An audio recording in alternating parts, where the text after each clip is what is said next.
Awesome. Good morning. Hey, church, I hope you're doing well. Wherever you are checking in with us this morning in probably your living rooms, it's good to have you. We are right in the midst, actually coming to the end of our comeback series. So again, we're just glad you're here for week 4. Before we jump into the message, I just want to do something off the cuff a little bit. I want to invite Billy Bonfield up on the stage just real quick. He didn't know I was doing this, but Billy is the one who opened up the services this morning and did a great job, made his streaming debut. Yeah, did a great job. And if you don't know Billy, again, he's one of our student pastors on staff here. Serves primarily at the Fred campus. Been on staff for 3.5 years. 3.5 years. Done an incredible job. And I was so excited when we brought this guy in because I was just a couple of months away from our oldest going into student ministry. Yeah. And I've got two of my girls in your student ministry. And you do a great job. Oh, thanks, and a shout out just to all the small group leaders out there too. Man, you guys are rock stars. Thanks so much for everything that you do. And I know we're in this season of Corona, but here's the thing. Life keeps happening. Yeah, it does. And Billy, first of all, it's your anniversary today. Today is my anniversary. So what's up, Jessica? Good. We love you guys. 5 years. Yeah. 5 years. So tell us everything that you've learned about being a good husband. Oh, just kidding. Don't do that. Okay, now here's the other thing. Not only is your anniversary day, but you've had some big news come out the last couple of months. That's right. Yeah. Tell everybody. Tell everybody. So this will be our last anniversary that we celebrate alone. Jessica and I are expecting our first in September. Yeah. Yeah. A little girl. Little girl. Girl dad. Yeah, girl dad. Ah, all right. I know something about that. Okay, so Adley Joe. Yeah. Is the name. Is the name. And I'm not sure if I was supposed to say that to thousands of people, but I did it anyways. But we're super excited for you guys. Thanks, I just wanted to let you know it. we love you. And so here's what I want to do. I just want to take 30 seconds, pray for you, pray for Jessica, pray for this little one, and pray for all the folks out there that are going, that life keeps happening, right? Things are happening. For sure. And I did a wedding a couple weeks ago. Yeah, Things are awesome. happening. Life keeps moving forward. But one, dude, we love you. We're glad you're here. Appreciate it. And Jessica, we love you too, wherever you're watching. And we want to pray for Adley Joe this morning, and for all the families out there that maybe over the next couple of months, some babies are going to be coming. For sure. I have a feeling in 9 months, a lot of babies coming. All right. So, anyways, let me just pray for you real quick. God, we love you, and I'm so thankful for everything you're doing in and through this church. And I love this church. I love the people that you have drawn to this church. I'm so thankful for the guys and girls that I get to lead beside and to lead with. And man, what a great leadership team we have. And I'm so thankful for Billy over the last 3 years, just for his influence, not just in our church at the Fred campus, for the influence he's had in my girls. And God, I just pray for him and for Jessica this morning. What a great day, a 5-year anniversary. Just the incredible journey that you have had them on. I'm so thankful that included a move out to Colorado. God, this morning we also pray for little Adley Joe. And we are so excited for her arrival later this fall. God, I pray. I just believe even right now you are forming her. You are knitting her together. And God, we are praying for a healthy little baby girl. Here in a couple of months, and we cannot wait to see her and to hold her. And I pray that during this time, what a tough time, even just some of the tension I know Billy has felt, not being able to go to some of these doctor visits. I pray that you will be close to them, that you will calm any fears or anxieties in light of Jessica being pregnant during this season. And man, we just can't wait to celebrate the addition to this family. We also pray for those who are in very similar places, ladies who are pregnant and just dealing with the tension of this season. And again, God, we pray that you will be close to them. So we love you, and we thank you for Jesus, and it's in his name we pray. Amen. Hey, give Billy some love wherever you're watching in the comments today, dude. We love you. People would be clapping right now, but there's nobody here. Thank so you, yeah. All right, okay. Thanks. Good. All right. 2 people clapping in here. It's great. Anyways, we are, again, glad that you're here this morning in week 4 of the Comeback series.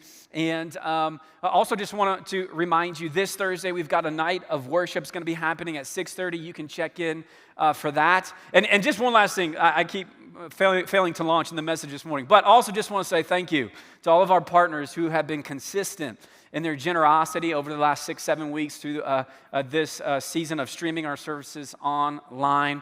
And man, that has been encouraging for us as leadership and giving us the opportunity to serve and love people well during this crazy season. So thanks so much. Let's continue to be consistent in that as we keep moving forward. But here we are in week 4, and what we've done over the last couple of weeks, we've been checking in with some biblical characters and walking through their stories. And here's what we've seen.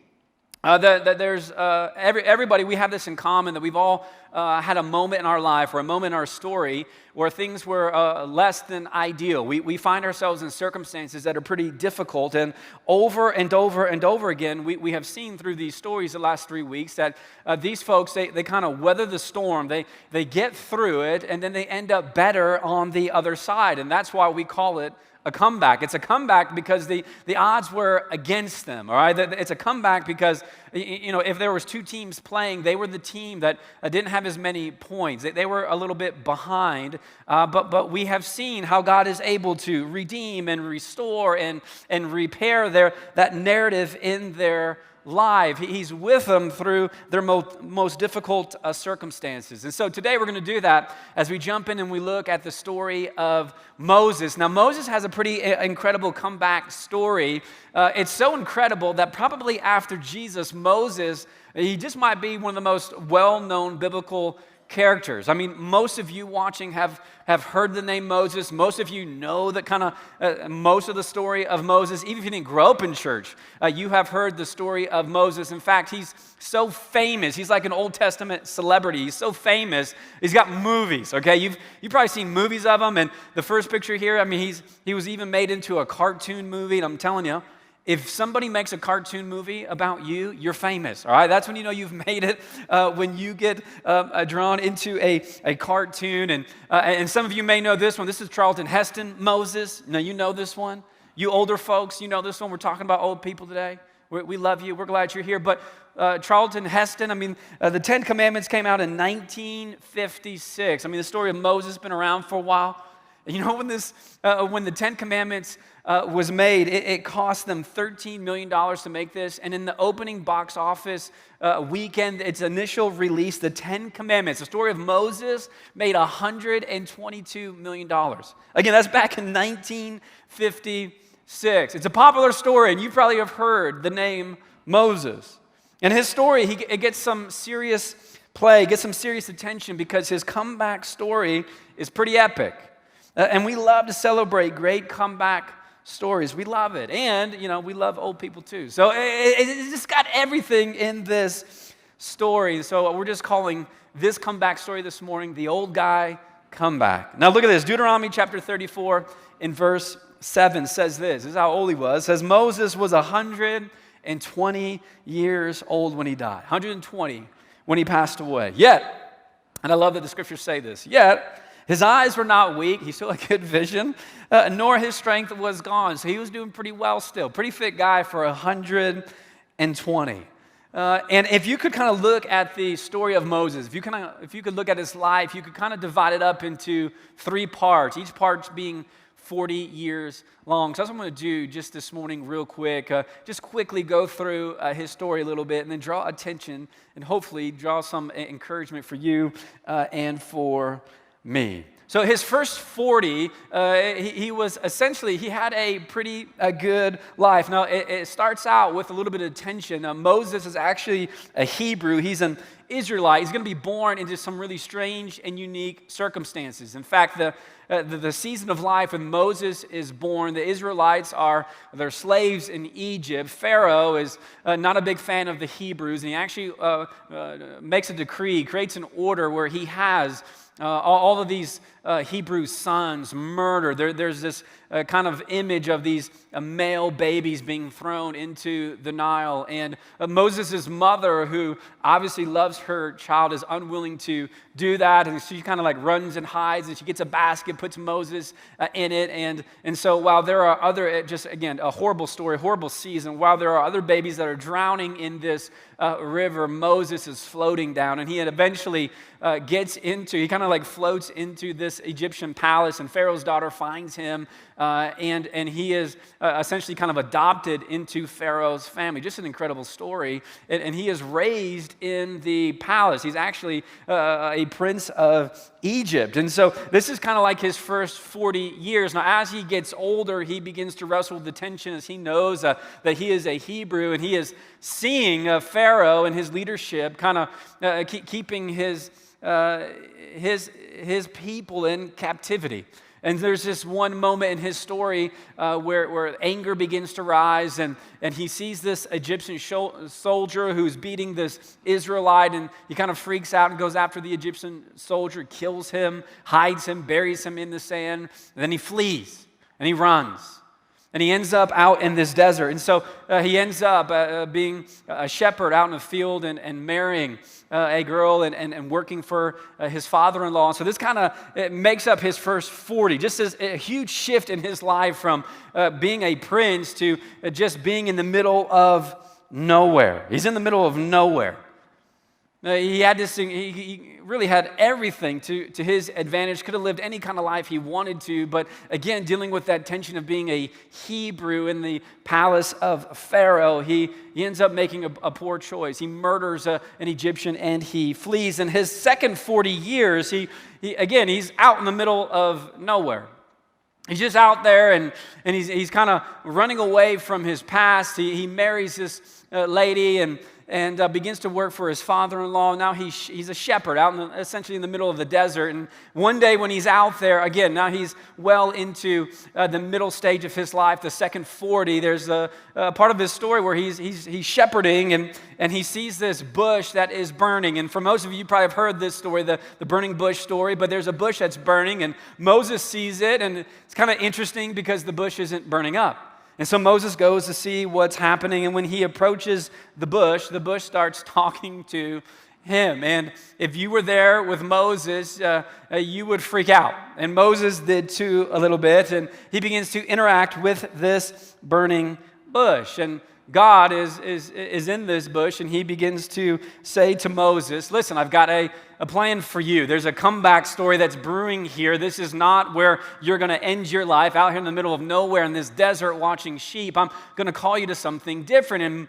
And God begins to lay out the plan for what Moses is going to be called to do, to go and to lead and to free the Israelites from the captivity of Pharaoh. Again, this is kind of the beginning of the comeback story. Moses is probably close to 80 right now. 80 years old. And so there's this old guy comeback story brewing. Now, this is what's interesting in Exodus chapter 3, verse 11. Notice how Moses begins to react. And this is what we usually do for those of us who have been in a situation where we have felt lost, we have felt, we've made some poor mistakes, we're out here in the middle of nowhere, and then there's an opportunity that arises, and sometimes we begin to think of why we aren't the person for the job, or a bunch of excuses of why our comeback story could never happen. This is exactly what Moses does.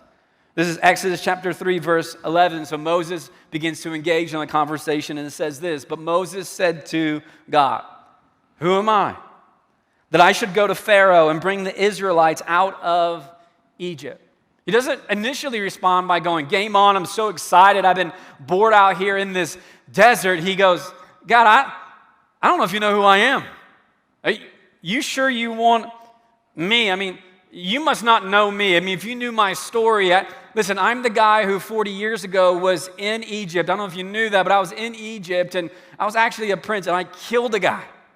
I don't think they would exactly be welcoming me back, and so I don't know if you want me. The reason why I'm out here is to get away from all of that.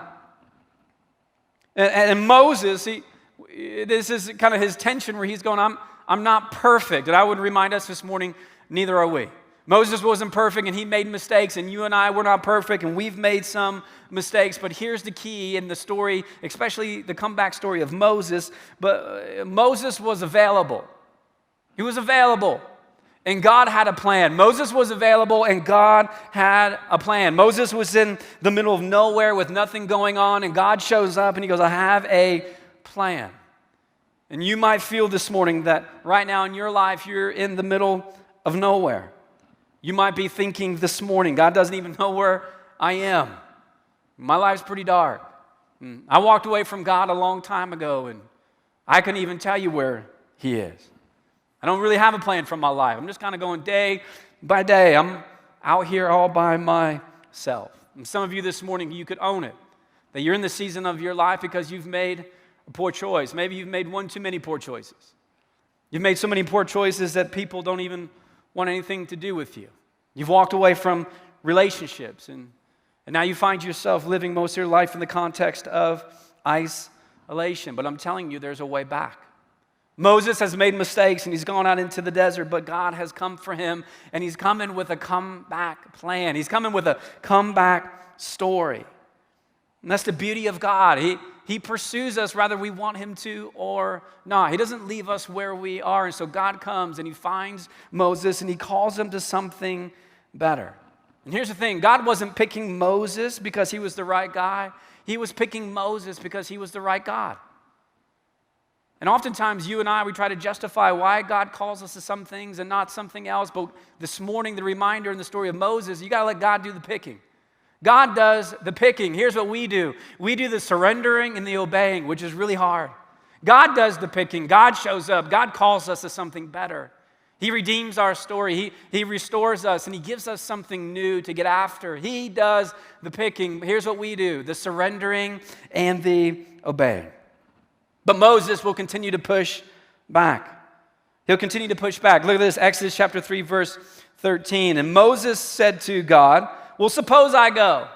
Oh, yeah, he's going to entertain the thought. Suppose I go to the Israelites and I say to them, the God of your fathers has sent me to you, and they ask me, what is his name? Then what shall I tell them?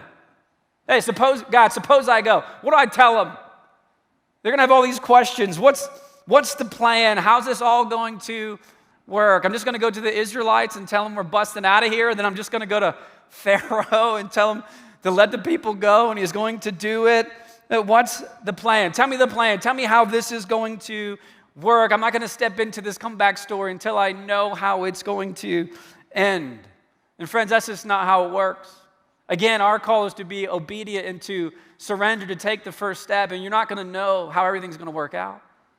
God begins to lean in with Moses, and God says, well, here's what I want you to say. He gives him 3 paragraphs of things. When you go to Israelites, I want you to say this. And when you go to Pharaoh, I want you to say this. And again, Moses pushes back. Look, Exodus chapter 4, verse 1. And Moses answered, well, what if? You got to love what if questions. What if? Well, what if they don't believe me or listen to me and say, no, the Lord did not appear to you? What if? Okay, I hear you, God, I'm going to go and say these things, but what if they don't listen? And then God does his staff and snake trick and shows Moses his power and how all things are possible. But again, Moses pushes back. Exodus chapter 4, verse 10. And Moses said to the Lord, look, pardon your servant, Lord. I have never been eloquent, neither in the past nor since you have spoken to your servant. I am slow of speech and tongue. Moses keeps coming back. He goes, well, what's the plan, God? And he goes, well, what if it doesn't work? And then he gets into his own qualities as a leader. He goes, you don't want me. I can't even talk well. This whole thing, your whole plan is to go and to talk to the Israelites and Pharaoh, and I stutter and I have a slur in my speech. You don't want me. You don't want me. I can't do this. I'm not good at talking. And then God responds, verse 12. He goes, no, go. I'm going to help you. I'll help you speak. And I'll teach you what to say. And then Exodus 4:13, this kind of sums up this little conversation. But Moses says back to God, well, pardon your servant, Lord. And this is his bottom line. Please send someone else. Don't pick me. Send somebody else. Man, I'm running away from something. I don't know if I want to run to something now. Please send somebody else. Send somebody else who's more qualified. Send somebody else who can handle this plan better. Just send somebody else. And here's what I know, that sometimes when you start thinking about a comeback, you start looking at the scoreboard. You start looking at what's going to be needed or what's going to be required for the comeback to be successful. And you start reminding yourself how far behind you are. And you start reminding yourself how far you've let yourself go. You start reminding yourself of all the poor choices in your past. 7 years ago, I was in the midst of my own comeback story. I was living in the state of Arkansas, which I would compare to the desert where Moses is. And if you're from Arkansas, I'm sorry. They're great people, but it's just not for me. But anyways, I was in the middle of Arkansas, and I was in the middle of this church planting story that was kind of coming to an end. It had taken a 2.5 years worth of leading, and we were getting to the end of it. I was in the middle of Arkansas, and the church plant was coming to an end. And I'm telling you, friends, that you know if you're alive, you've had these moments in your life where you feel like the whole world is crumbling in on you. And there was moments in Arkansas, I can remember just pacing in my living room. If you're at the Fred campus, I've told this story before. I was just pacing in the living room. I didn't know at the time, but I was just having these anxiety attacks. Just the weight of everything that was happening, knowing that this church plant was leading not towards success, but towards failure. And I remember having meetings, getting up early and having Zoom meetings with my team and with our leadership, and then going into the kitchen after these meetings in the morning and looking at my wife and going, I don't think I can do anything right. I feel like everything that I touch right now is just crumbling. Everything that I'm trying to lead is just falling apart. And eventually the church plant would fail. We would shut it down. And I tell you what, I felt alone. I remember thinking nobody's ever going to want to hire me now in the context of the local church. Who'd want me? I just led this journey of 2.5 years with lots of people, with hundreds of donors, and it failed. And I remember getting on, all the websites to look for jobs, and I'll just be honest, I wasn't looking at many jobs at other churches because I felt like I could no longer be of use. And I was looking at all these other kind of jobs. And listen, we've all had these moments in our life when things start crumbling in. We got it in common. When life is dark, when you're running away. Some of you have experienced the darkness of financial debt or the narrative of a loss of a loved one, or you received a diagnosis, or you're working through an addiction, or there's circumstances you didn't ask for, or there's things that you can't control, and you don't know what to do, and there's this thing that has this grip on your life that you've been running from. And you need God to intervene for you. You need a new beginning. You need to start a comeback story, and you are looking for God. And you're feeling like, man, we're just down by a lot. Matt, and this morning you're going, Matt, I hear you, but man, if you knew the scoreboard, what would it look like in the context of our marriage? It's going to take a miracle for a comeback. If you knew the scoreboard for my business, or if you knew the scoreboard in the context of my mental health, listen, if you knew the scoreboard of my brokenness and all the mistakes that are in my past, I don't know if a comeback story is even possible. And this morning, I think we kind of respond a lot like Moses, and we start going to God. Listen, God, you got the wrong guy.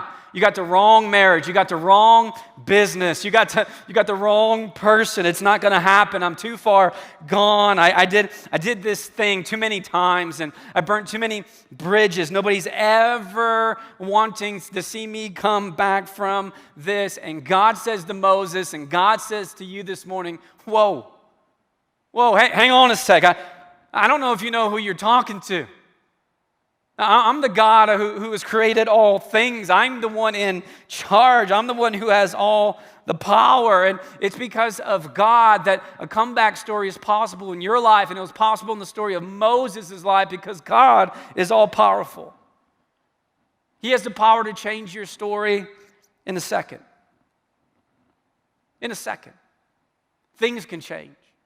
God can show up in a burning bush and change your life if you would choose to be available and surrender and obey. I got to that end of that season in Arkansas, and I'll never forget it. I was staying up late at night just filling out job application after job application. I remember praying prayers to God going, I don't know what I'm going to do. We even had a date on the calendar of when the Cote household was going to run out of money. I was doing some side jobs and just trying to do what I could. I actually had to meet with my parents and said to them, hey, this date that's coming, it was only a couple of months away, this date that's coming, I'm going to be out of money. I'm going to save just enough gas that we could drive back to your house. And if it gets to that, could I live with you? I mean, humbling conversations. Humbling. And I remember I had so many people praying for me and concerned for me, and there's just one night. I mean, this was like my desert moment in the context of this whole story of planting this church, and the church plant is over, and I remember it's like 8:30. The kids had just gone to bed. I remember filling out all of these job applications and getting angry with God and going, God, how's this going to work out? What am I going to do? Ministry is probably over for me. I don't think anybody really wants anything to do with me because my resume now has a failed church plant that has just, wounded so many people and caused so much hurt and so much pain. And I'll never forget it. I got a text. From a guy in our church. He's actually in just about 5 minutes going to sing a song. His name's Nick Carver. I got a text from Nick Carver. And it just said, hey, are you looking for a job? And I went from one of the darkest moments probably in my life to breathing again for the first time. And it just happened in a turn of a text. And I said, yeah, I am. This church plant, nobody knows this yet, but this church plant isn't going to work out. And yeah, I am looking for the next thing. And he says, man, I just thought about you because we've had some job openings here at Rocky. Can I give your number to our lead pastor, Sean? Could he give you a call? And I said, yes, you can. Yes, you can. And if you're thinking right now, are you comparing Nick Carver to a burning bush in Moses' story? I am. Yeah. Nick Carver is my burning bush. He showed up. God used him in an incredible way in my life. And one of the reasons why I'm on this stage this morning teaching to you, and you're watching from your living rooms, because 7 years ago, God showed up through a text, through a friend. And through that text was the beginning of a comeback story in my life where God said, man, I'm not done with you. Let's go. And I'm telling you, my first 2 years here at Rocky, I spent so much time with Chris Crisfield, the guy who used to be on our staff, because I had to work through this sense of not feeling worthy, of feeling like a failure. That I had messed up and I had nothing to offer. And it took some time. But here's what I've seen. That if you believe in Jesus this morning, and if you believe in the story of Easter, we can trust and we can surrender our past to Him. If Jesus is who He says He is, if He's the guy who showed up on this earth, who proclaimed, got Himself killed because He told everybody that He was the Son of God and could forgive your sins and forgive my sins, who would die, and then even before His death, prophesied that 3 days later He would come back from the dead, and He did it, then you and I can trust Him in our desert moments. You're not too far gone. You didn't make too many mistakes, because our God is the God of the comeback. And you got to hear that this morning. You're worth it. Jesus on a cross 2,000 years ago communicated to you in the loudest voice possible up on the cross. You're worth it. Matt, you're worth it. I see your screw-ups. I see your failures. I see you hiding in the dark, but I'm coming for you because that's what I do. Moses, I see you. I know you can't talk well. I know you're running from your past, but I'm going to call you to something bigger and to something better. And the beautiful part of the story of Moses is that he will step into the plans that God has for him, and just a couple of chapters later, millions of Israelites will be walking out of slavery in Egypt. Was it always easy? No. Will Moses always get it right? No. God was with him. And Moses surrendered. And Moses obeyed. Moses made himself available. And God had a plan. If you're in need of a comeback this morning because of the mistakes that you have made, you got to hear God's voice this morning. You're worth it. And he's coming for you. You just make yourself available. You obey. And you surrender. I'll end with this and then I'll pray. Deuteronomy chapter 34, verse 10. You see the culmination of the story of Moses. It says, since then, no prophet has risen in Israel like Moses, whom the Lord knew face to face. Friends, you don't have to have it all together. You don't have to have all the answers. You just need to know that there's a God who sees you right where you are. Let God do the picking. Let him pick your comeback story. You do the surrendering. You do the obeying. God's saying it's not too late. You're not too far. And you can restart your story right wherever you are. The darkest, most desolate place in your life. For some of you this morning, you need to pray a prayer like this. God, my life is dark, and I can't see you, I don't hear you, but I'm going to praise you anyways. I'm going to trust, I'm going to surrender, I'm going to obey in this really tough season because I know that you are good, because I know that you have found me, because I know you have the power to free me, and I know that you are fighting for me. It's our prayer this morning. Our God is the God of the comeback, and you are worth it because Jesus says so. Let me pray for you. Father, this morning, we thank you for a story of a guy thousands of years ago who messed up, who ran away, and yet you found him, and you freed him, and you joined him and called him into this incredible story where he was fighting and leading your people out of slavery into the promised land. You were with him in the mess. You were with him in the tension. And I pray for those this morning who find themselves in a desert place, who can look back into their past and go, man, I've screwed it up.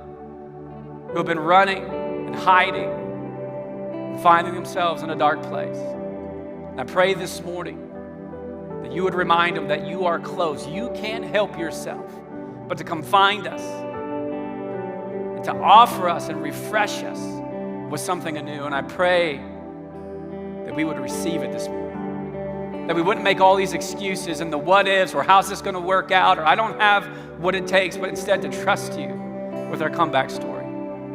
To step into it one day at a time. To surrender and to obey where you lead us and trust that you will do for us what we can't do for ourselves. Free some people up this morning with the truth of your gospel. You are alive and well, and all things are possible. Father, we love you.